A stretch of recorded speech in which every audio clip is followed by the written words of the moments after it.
The ship hung in the darkness of space like a small metal seed waiting to grow into something bigger. Park Tae stood at the observation window and watched the alien planet below. It was beautiful in a strange way. Purple clouds moved across green oceans, and cities glowed like scattered jewels on the night side. This was the Korath homeworld. And somewhere down there, a queen sat on her throne, refusing to speak with humanity. "You're the linguist?" a voice asked from behind him. Tae turned to find a woman in a formal diplomatic uniform. She was tall, with sharp eyes, and the kind of tired face that came from months of failed negotiations. "Park Tae," he said, giving a small bow. "And you must be Ambassador Yuna Kim." She nodded but did not smile. "I've read your file. You cracked the Ven language in 6 months. Everyone said it was impossible. It wasn't impossible," Tae said quietly. "People just weren't listening the right way." Yuna walked to stand beside him at the window. For a moment, they both looked at the planet below. "The Korath have conquered 37 star systems," she said. "They could crush us in a week if they wanted. But they haven't attacked. They just refuse to talk. Every proposal we send, they reject. Every meeting we request, they cancel. And when they do meet with us, they act like we've insulted their ancestors." "Have you?" Tae asked, why Yuna looked at him with surprise. "Have we what?" "Insulted them." Without knowing it, she was quiet for a moment. "I don't know. That's why you're here." She handed him a datapad. On it were hundreds of hours of diplomatic recordings. Every meeting between humans and Korath for the past 18 months. "Find out what we're doing wrong," Yuna said. "Before it's too late?" Tae took the datapad and went to his quarters. The room was small and simple. A bed, a desk, a chair. He didn't need more. He sat down and began to watch. The first recording showed a human diplomat greeting the Korath delegation. The diplomat smiled and said his name clearly. "I am Ambassador Lee Sung. It is an honor to meet you." The Korath across the table did something strange. They flinched.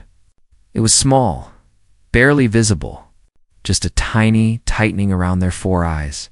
But Tae noticed it. He watched the next recording. The same thing happened. A human said their name, and the Korath flinched. He watched 10 more recordings, 20, 50, every single time. The same reaction. By the 3rd day, Tae had stopped sleeping. He sat in his chair surrounded by empty coffee cups and scattered notes. His eyes were red, but his mind was sharp. Commander Day came to check on him.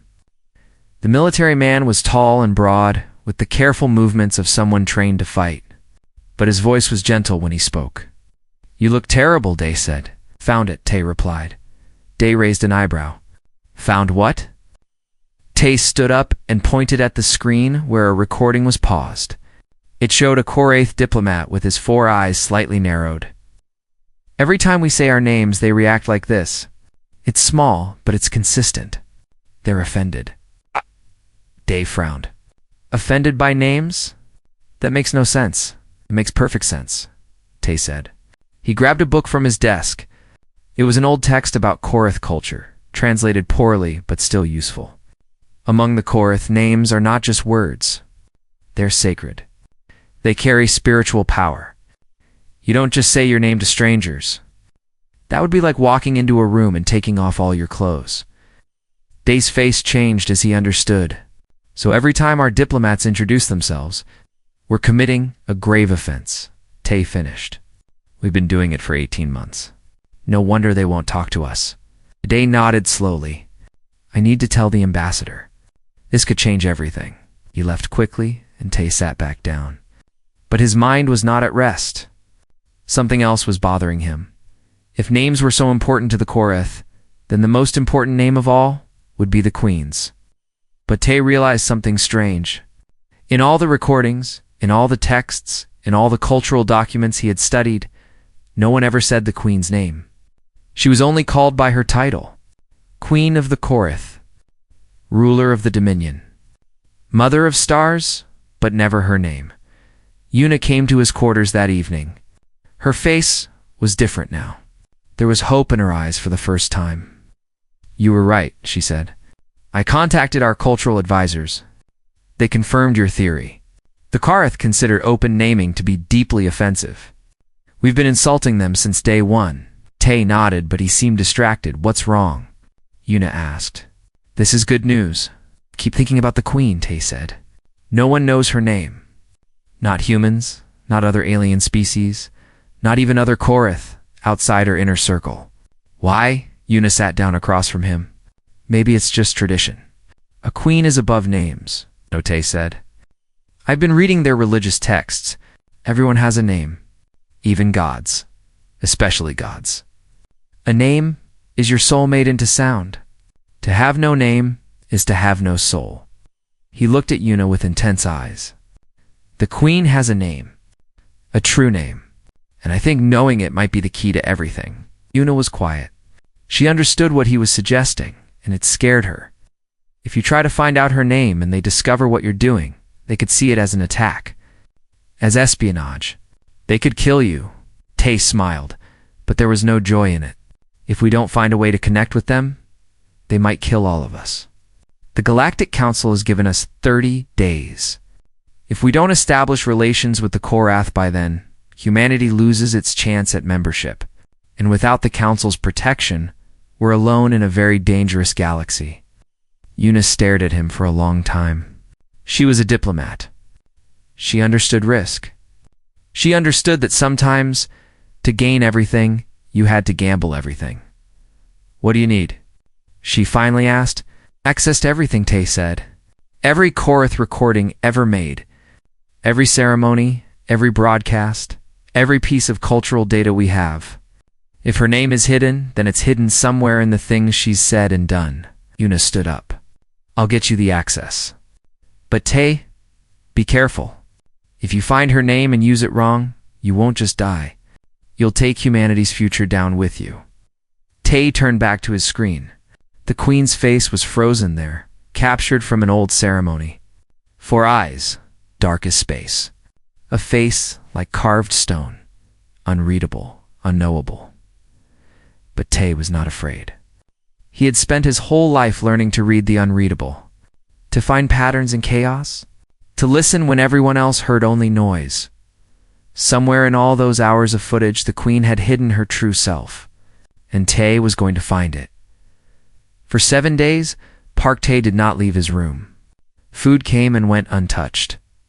Sleep came in short bursts between hours of research. His eyes burned from staring at screens, and his back ached from sitting too long. But he did not stop. The Korath had thousands of years of recorded history. Ceremonies, speeches, songs, prayers. Tay watched them all. He listened to the strange music of their language, the way sounds layered on top of each other like waves in an ocean. And slowly, patterns began to appear. He learned that Korath names were not simple things. They were built from 3 parts, like a house built from 3 stones. The first part was called the soul root. This was inherited from your family, passed down through generations like an old treasure. It connected you to your ancestors and told others where you came from. The second part was the life mark. This was earned through your actions, your choices, your victories, and failures. It told others who you had become. The third part was the most sacred of all. It was called the truth sound. This was known only to you and perhaps to those you loved most deeply. It was the sound of your true self, the part of you that existed beyond titles and roles. To speak someone's truth sound without permission was the greatest violation. To have it spoken with permission was the deepest form of trust. Tay understood now why the Queen's name was hidden. Her soul root and life mark might be known to some, but her truth sound was her most precious secret. If he could find it, he could prove that humans were capable of truly understanding the Korath. But if he used it wrong, he would prove the opposite. Commander Day visited him on the 8th day. The soldier looked worried as he stepped over scattered papers and empty cups. You look like death, Day said. I'm close, Tay replied without looking up. I've found her soul. It's Vel. It means sovereign burden, the weight of ruling. Day sat on the edge of the bed. How did you find it? Old ceremonies. When a new queen takes the throne, there's a moment where the previous queen passes on the name. It's spoken in a special frequency that Korath ears can hear, but human ears can't. I used software to lower the frequency until I could hear it. Day shook his head in amazement. And the life mark. Tay finally looked up. His tired eyes had a strange light in them. Ith. It means one who endures fire. I found it in a war memorial from 30 years ago. She led a battle when she was young, before she was queen. They called her the one who walked through flames and did not burn. So you have two parts of her name, Day said. What about the third? Tay's face changed. The excitement faded into something more complicated. The truth sound is different. It's not recorded anywhere. It's not spoken in public. It exists only in the space between words, in the patterns of how she speaks. It's hidden, but it's there. Everything we say carries traces of who we truly are. Day was silent for a moment. Then he spoke carefully. Tay, I need to warn you. The Korath have spies everywhere. If they find out you're trying to learn the Queen's true name, they will see it as an attack. You could start a war. I know, Tay said. But Yuna told me the truth. We have less than 3 weeks now. If we don't connect with the Korath, humanity is alone. And alone, we won't survive. That night, Tay found what he was looking for. He was watching an old recording. It was a mourning ceremony for the previous queen, who had died after 300 years on the throne. The current queen, then young and newly crowned, stood before her people and sang a song of grief. It was beautiful and terrible. The queen's voice rose and fell like waves crashing on rocks. Her 4 eyes were closed, and her body swayed with the weight of sorrow. Tay listened to the song over and over. He analyzed every note, every pause, every breath between words, and then he heard it. There was a pattern hidden in the way she shaped certain sounds. A rhythm that repeated, buried so deep that only someone who listened with complete attention would notice. It was like a heartbeat beneath the music. Tay wrote down the pattern. He translated it using everything he had learned about Korath sound language. And when he was done, he sat back in his chair and stared at the word on his screen. Aaron, it meant many things, depending on how it was spoken. Hope held in darkness. Light that refuses to die. A flame kept burning through the longest night. The Queen's truth sound was... Aaron Tay felt something strange in his chest. It was not victory. It was something softer. He had found her secret. Yes. But in finding it, he had also found her. Not the queen on the throne, untouchable and cold, but a young woman who had lost someone she loved, who carried the weight of billions on her shoulders, who kept a small flame of hope burning in her heart, even as she ruled an empire built on war. He understood her now, and with understanding came respect. The next morning, Yuna came to his room. She found him showered and dressed for the first time in over a week. His eyes were tired but clear. You found it, she said. It was not a question. I want to meet her, Tay said. Not as a diplomat, not with protocols and formal speeches.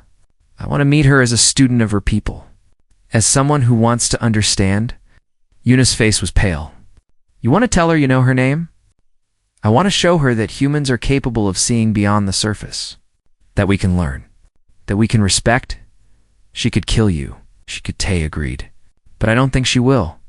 I've watched her for days now. I've seen her when she thinks no one is looking. She's tired, Yuna. Tired of war. Tired of being alone? I think she wants to be understood. She just doesn't believe anyone can do it. Yuna was quiet for a long time. She walked to the window and looked at the planet below. Somewhere down there, a queen sat on her throne, carrying the weight of an empire. I'll request an audience, Yuna finally said. But I'm going with you. And so is Day. Thank you, Tay said. Yuna turned to look at him. Don't thank me yet. The Korath sent a message last night. They know you've been studying their cultural archives. They said, if you come to their world and give offense, you will not leave alive. Tay smiled. It was a small smile, but real. Then I won't give offense. 3 days later, the shuttle descended through purple clouds toward a world that had never welcomed a human before. Tay watched the alien cities grow larger through the window, and he felt no fear. Only a strange sense of peace. He was about to speak a queen's name, and either he would die or everything would change. The Korath capital was nothing like Tay had imagined. He had expected a war city, full of sharp edges and cold metal. Instead, he found beauty. Towers of black stone rose toward the purple sky, their surfaces carved with patterns that seemed to move in the light. Gardens of glowing plants filled the spaces between buildings, their soft blue and green colors making the air itself seem alive. And everywhere, the Korath moved in silence, their four eyes turning to watch the three humans walk through their streets. Commander Day stayed close to Tay, his hand never far from his weapon. Yuna walked with the careful grace of someone who knew she was being judged by millions of eyes. But Tay was not watching the buildings or the people. He was watching the palace at the center of the city. It rose higher than everything else, a mountain of black crystal that caught the light of the twin suns and turned it into rainbows. The queen was in there, waiting guards met them at the palace gate. They were tall, even for Korath, and their four eyes showed no emotion as they searched the humans for weapons. They found the small blade hidden in Day's boot and took it without a word. Day said nothing, but his jaw was tight. Then they were led inside. The throne room was vast. Tay had seen pictures, but pictures could not capture the scale of it. The ceiling was so high that clouds actually formed near the top, thin wisps of white drifting in the still air.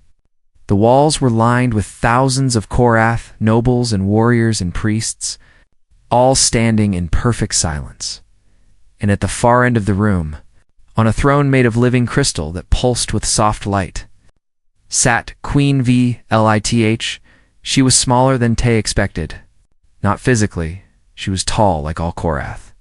But there was something about the way she sat, the way she held herself, that seemed compressed, like a star that had collapsed into something denser and more powerful. Her four eyes found Tay immediately. He felt the weight of her gaze like a physical force. Yuna stepped forward and performed the greeting they had practiced. She did not say her name. She did not make any of the mistakes humans had made before. She simply bowed and expressed gratitude for the audience. The queen listened with a face of stone. When Yuna finished, she spoke. "We have heard your words before.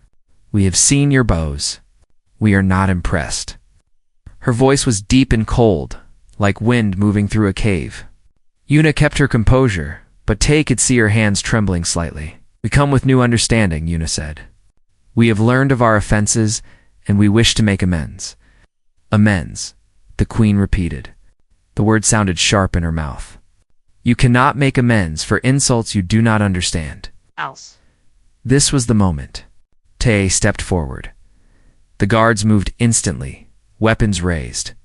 Commander Day tensed, ready to fight, even though he knew it was hopeless. The nobles in the crowd made sounds of surprise and anger, but Tay did not speak. Instead, he performed a gesture. He had found it in the oldest texts, from a time before the Korath were conquerors. It was a mourning sign used to honor those who carried heavy burdens. The left hand pressed to the chest, the right hand extended, palm up. The head bowed low. It meant, "I see your weight, and I respect it." The throne room went silent. Even the queen seemed surprised. Her four eyes narrowed as she studied this strange human who knew things he should not know. "You may speak," she said finally. Tay raised his head. His voice was calm, though his heart was beating fast. "I have come not as a diplomat, but as a student. I have spent many days learning about your people, your history, your language, your beliefs." He spoke in Korath now, his pronunciation imperfect, but his meaning clear. "I know that we have given offense. We spoke our names freely, not understanding what names mean to you. For this we are deeply sorry. Not because we want something from you, but because we hurt you without knowing, and that is always wrong." The queen said nothing, but she was listening now. "Really listening," Tay continued. "I have studied you, Queen of the Korath. I have watched your ceremonies and heard your speeches, and I have learned things I was not supposed to learn." The crowd began to murmur. Some of the nobles looked angry. Others looked afraid. "I know your soul root," Tay said. "Vel, the sovereign burden, the weight that never lifts." The queen's body went very still, her four eyes fixed on Tay with an intensity that was almost painful. "I know your life mark," Tay continued. "Ith, one who endures fire. You earned this name in battle when you were young, when you walked through flames to save your people." Now the crowd was not murmuring. They were shouting. Some called for Tay's death. Some called for guards to seize him. But the queen raised her hand and silence fell like a heavy cloth. "You're brave," she said quietly. "Or you are foolish." Perhaps both. Tay met her eyes. For eyes dark as the space between stars, eyes that had seen centuries of war and loss, eyes that hid a secret he was about to speak. "I also know your truth sound," he said. The silence was absolute now. Even the clouds near the ceiling seemed to stop moving. The queen stood from her throne. It was the first time in 300 years that a queen had risen during a formal audience. She descended the steps slowly, her long robes trailing behind her, and stopped directly in front of Tay. She was close enough that he could see the fine patterns on her skin, the slight glow of bioluminescent marks on her neck. She was terrifying and beautiful and ancient. "Speak it," she said. Her voice was barely a whisper. "If you know it, speak it." Tay took a breath. This was the moment that would decide everything. War or peace? Death or life? Humanity's future in the stars. He spoke. Aaron. The word hung in the air like a living thing. It seemed to fill the throne room, echoing off the walls, touching every Korath who heard it, and the queen's face changed. For just a moment, the mask fell away. Her four eyes went wide. Her mouth opened slightly. Her hand, steady for centuries, trembled. It was the face of someone who had been alone for a very long time. Someone who had hidden their true self behind walls of power and tradition. Someone who had never expected anyone to find them. Then the moment passed. The mask returned. But something was different now. The queen looked at Tay with new eyes. Not the eyes of a ruler looking at a stranger, but the eyes of someone who had been truly seen for the first time. She turned to the crowd. When she spoke, her voice carried to every corner of the vast room.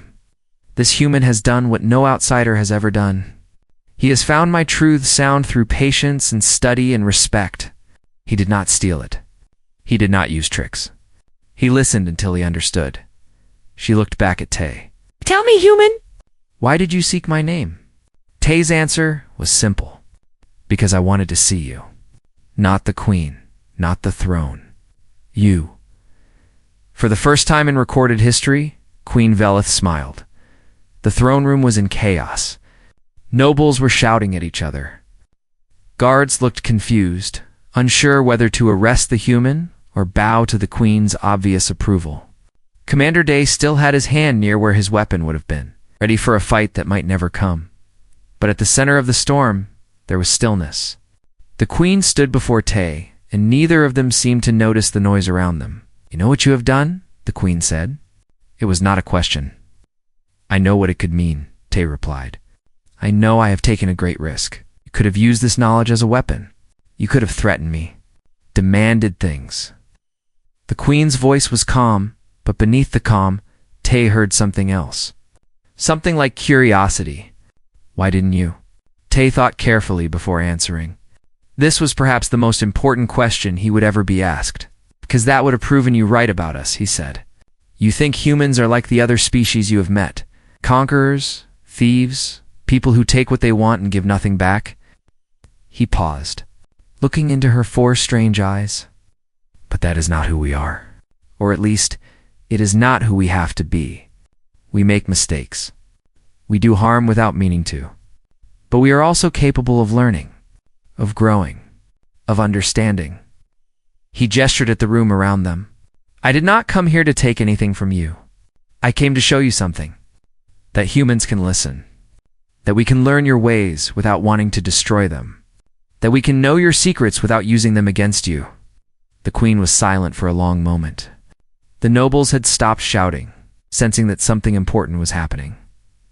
Then the queen did something that made every Korath in the room gasp. She laughed. It was not a cruel laugh or a mocking one. It was the laugh of someone releasing a weight they had carried for too long. It was the sound of surprise and wonder, and something that might have been hope. In 10,000 years, she said, no outsider has ever found a queen's truth sound. Many have tried. Spies and assassins and clever scholars from 100 worlds. All of them failed. And now a human from a species we thought too young and foolish to matter has done what no one else could do. She turned to address her court. Her voice rang through the vast hall. We have judged humans harshly. We believed they were like children playing with fire, dangerous because of their ignorance, not because of their strength. She looked back at Tay. But this human has shown us something different. He did not stumble upon my name by accident. He studied. He listened. He learned, and when he found what he was looking for, he did not use it as a blade. He offered it as a gift. An old Korath in priest's robes stepped forward. His voice was shaky with age and anger. My queen, this is against all tradition. No outsider should know your truth sound. He should be executed for this violation. The queen's eyes turned cold as she looked at the priest. And yet I live. My name has been spoken, and I am not diminished. I am not controlled. I am not destroyed. She gestured at Tay. He has my truth sound, and he stands before me with empty hands and an open heart. What violation is there in being understood? The priest had no answer. He stepped back into the crowd, his 4 eyes lowered. The queen turned to Yuna, who had been watching everything with wide eyes. Ambassador, your diplomatic proposals were rejected because we did not believe humans were capable of respecting us. We were wrong. She extended her hand, a gesture that Tay recognized from his studies. It was the opening of a formal bond, the first step in alliance. We will hear your proposals again, all of them, and this time we will listen as you have listened to us. Yuna seemed to find her voice at last. Thank you, Queen Velith. This is more than we hoped for. Do not thank me, the queen said. Thank him. She nodded toward Tay. He has done what your diplomats could not. He has built a bridge. Formal audience ended, but the day was not over. The queen invited the 3 humans to a private garden within the palace. It was a small space, quiet and beautiful. It's filled with glowing flowers and the soft sound of water. Here, away from the crowd, the queen seemed different. Less formal. Almost relaxed. I have a question for you, she said to Tay. 1 queen, 2 scholar, with no politics between us. Tay nodded. Ask, how did you find my truth sound? The soul root and life mark I understand. They leave traces that a clever person might follow. But the truth sound is hidden even from my closest advisors. It exists only in my heart. Tay smiled softly. That is exactly where I found it. The queen tilted her head, curious. The truth sound is not just a secret word, Tay explained. It is the sound of who you truly are. And who we truly are shapes everything we do. Every word you speak carries an echo of your truth sound. Every gesture, every pause, every choice of phrase. You cannot hide yourself completely, no matter how hard you try. The self always bleeds through. He pointed to the flowers around them. I watched you mourn your predecessor. I listened to the song you sang at her funeral. And in that song, I heard the truth beneath the words. Hope held in darkness. Light that refuses to die. The queen was silent for a long time. When she finally spoke, her voice was quiet. Aaron, it was the name my mother gave me. Not my royal mother, but my birth mother, before I was chosen for the throne. She said that no matter how dark the world became, I must always keep a small flame burning in my heart. She looked at Tay with something new in her eyes. Respect, yes, but also something deeper. Connection. She died when I was young. I have never spoken her words to anyone. And yet you heard them in a funeral song centuries later. Tay felt the weight of this moment. He had found her name, yes, but he had also found her story, her pain, her hope. Your mother was wise, he said simply. The queen smiled again, and this time it was not the smile of a ruler. It was the smile of someone who had finally found a friend. "Tell me, Park-tae," she said, "what is your truth sound?" It was an intimate question. Among the Korath, you only asked this of those you trusted completely. Tae understood what she was really asking. "I don't know," he admitted. "Humans don't think about names the same way. But if I had to choose one, I think it might be something like understanding. That is what I have spent my whole life searching for. Not power, not victory. Just the simple act of understanding others." The Queen nodded slowly. "Then we are not so different, you and I. I have spent my life carrying the weight of an empire. You have spent yours carrying the weight of curiosity. Both are heavy burdens. Both are worth carrying." She extended her hand again, but this time it was not a formal gesture. It was an offer of friendship. Tae took her hand, and in that small garden, surrounded by glowing flowers and the soft sound of water, two species took their first step toward true peace. 3 months had passed since Park-tae spoke the Queen's name. In that time, the galaxy had changed. The news spread quickly. Humans, the young species that everyone had dismissed as unimportant, had done the impossible. They had not just made peace with the Korath, they had earned their respect. Diplomats from across the galaxy asked the same questions. How did they do it?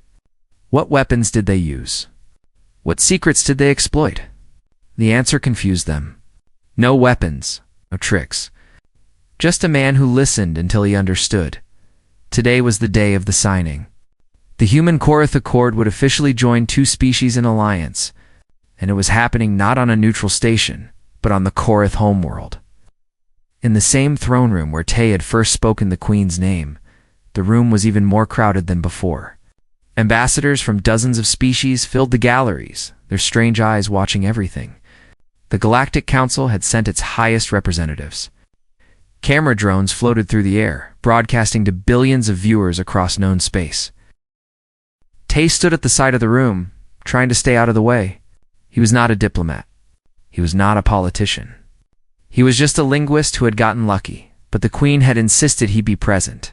She said he had earned his place. Ambassador Yuna Kim stood at the center of the room, facing Queen Velith, across a table of polished crystal. On the table lay a document written in both human and Korath languages. The words were formal and precise, outlining trade agreements and cultural exchanges and mutual defense promises, but everyone knew the real agreement had already been made. It had been made in a garden, with the touch of two hands. Yuna signed first, her name flowing across the document in elegant script. Then the Queen pressed her hand to the page, leaving a glowing mark that was the Korath way of sealing a promise. The room erupted in sound. Applause from the humans, chanting from the Korath, confused murmurs from the other species, who still did not understand what had happened. "Commander." The soldier was wearing his formal uniform, looking uncomfortable in the fancy clothes. "You did this," Tae said. "All of this." Tae shook his head. "I just opened a door. Everyone else walked through it," Tae laughed. "Humble as always. But we both know the truth. If you hadn't found her name, we'd be preparing for war right now, not celebrating peace." The ceremony continued with speeches and gifts. The Korath presented humanity with star charts, showing safe passage through their territory. The humans presented the Queen with something Tae had suggested, a complete archive of human music.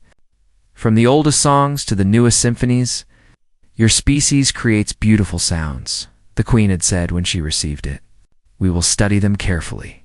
Perhaps we will hear the truth sounds of your people hidden within." Now the formal ceremony was ending, and the Queen stood to address the gathered crowd. Her voice carried through the room, translated instantly into 100 languages. "For 10,000 years the Korath have conquered. We believed that strength was the only true measure of a species, that those who could not fight were not worth knowing." She paused, and her 4 eyes found Tae in the crowd. "We were wrong." A murmur ran through the alien ambassadors. The Korath admitting they were wrong? This was unprecedented. "Humans are not strong in the way we are strong," the Queen continued. "They cannot conquer worlds with their armies. They cannot live for centuries. They are fragile and short-lived and young." She smiled, and those who knew her well could see real warmth in the expression. But they have something we do not. They have the gift of seeing, of understanding. They look at strangers and see not threats, but puzzles to be solved. They reach across the void not with weapons, but with curiosity. She raised her hand toward Tay. One human came to our world alone. He carried no weapons. He made no threats. He simply listened until he understood us better than anyone had before. And when he found our deepest secret, he did not use it to hurt us. He used it to connect with us. Her voice grew stronger. This is why we stand with humanity today. Not because they are powerful, but because they are worthy. They have earned our respect in a way no other species ever has. After the ceremony, there was a private gathering in the Queen's garden. Only a few people were invited, Uniday, Tay, and the Queen herself. The Queen handed each human a small cup of Korath ceremonial drink. It was strong and sweet, with a taste like flowers mixed with fire. To the future, the Queen said, raising her cup.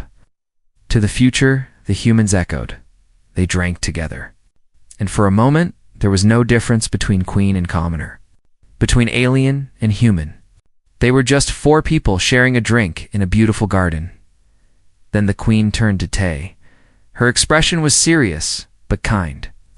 I have a gift for you, she said, one that no human has ever received. She reached out and took both of his hands in hers. Her skin was cool and smooth, like polished stone. I give you a Korath name, she said. A true name with soul root and life mark and truth sound. You are the first human to receive one. And as long as the Korath remember our history, they will remember yours.